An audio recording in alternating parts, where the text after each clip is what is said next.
You guys may have known I watched the first 4 seasons of Rick and Morty for the first time this year. Um, and I enjoyed that show for the most part. I had some issues with it.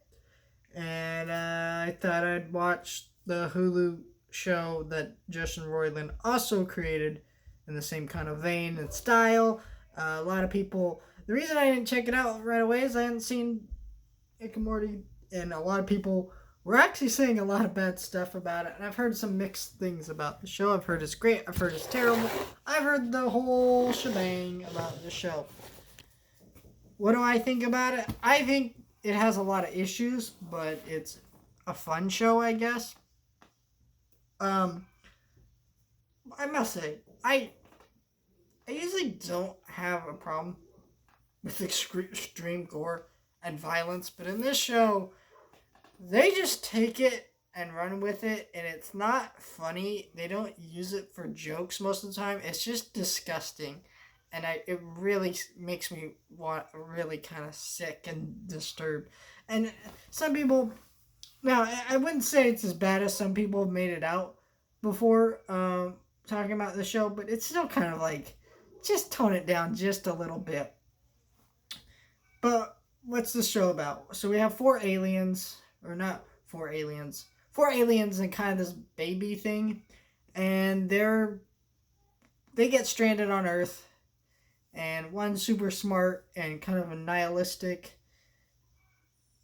I guess. The other one is just kind of there, and then you got the two siblings. One's a girl, one's a boy, and they kind of just go through life. And I could say I enjoyed it more than Rick and Morty.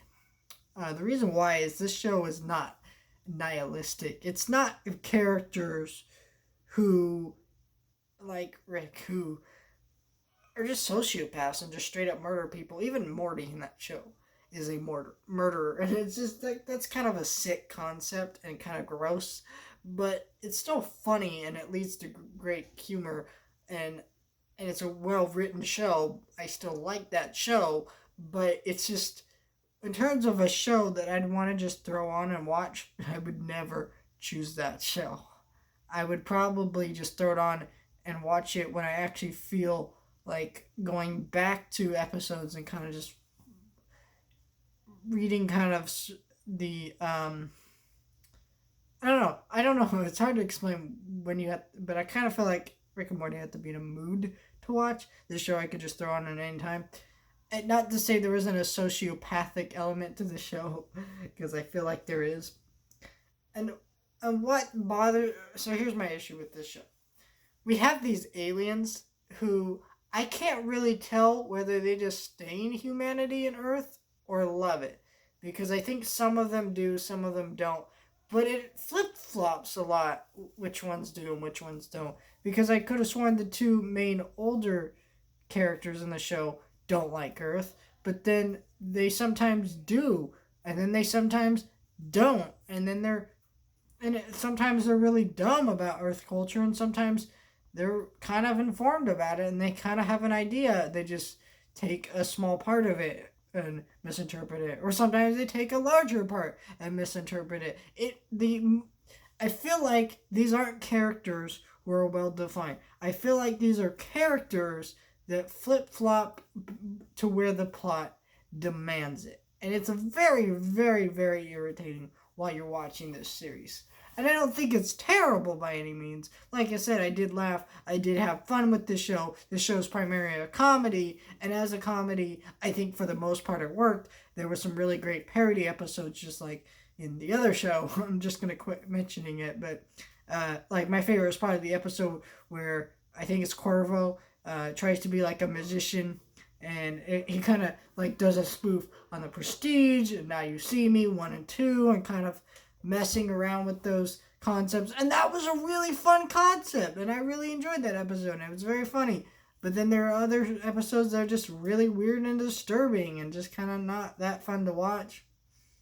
And the other sociopathic element I don't like is you see these people that our characters are shrinking and shoving in a wall, and one of them kind of feels bad about it, but then the other one doesn't, and they don't But the one that feels bad about it doesn't actually try to do anything, and you got this kind of just and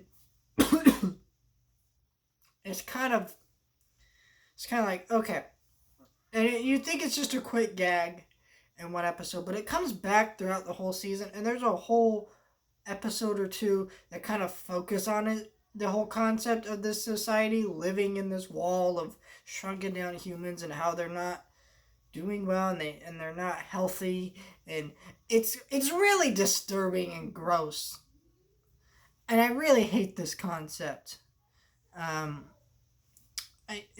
Because it's like, I'm supposed to like these characters when they're doing this, and I get that they don't really know that they're harming these people. They think they're doing something fun and innocent, but at the same time, the one who feels bad about it doesn't really try to do anything about it, and it leads to some awkward parts. Here's how I think this show could have worked. They crash land into this guy, a human character's house, Alf style, and this guy's a lonely, single, depressed guy, and this way they could use it to parody kind of sitcoms like Alf and other sitcoms like that, and then they could have done more with the concept, and also it would have been less of a flip-flop scenario with certain characters within the show, because what you would have done is you would have had this guy be like, look, I gotta go do this human thing, and then our two main adult alien characters would be like, oh, I'll go with you, and then they'll misunderstand something he says or whatever, and then that will lead to some shenanigans that screw up his life. And you could parody sitcom tropes, but he's helping them blend in and act more like humans, and in this way they can grow attachment to human society through an actual human, and it would have felt less sociopathic. And I think they should have just done without the whole wall thing, because I'm looking at that going, this is kind of sick, because I don't get, because it's a cool concept of this whole society living inside a wall, right? It's a cool concept, but it's also when you realize that our main characters that we're watching and supposed to like watching and find entertaining and fun characters are kind of screwed up sociopaths who are letting this happen, maybe not to some degree being completely innocent in it, and some degree are innocent in it. It's just this whole weird thing. I don't know.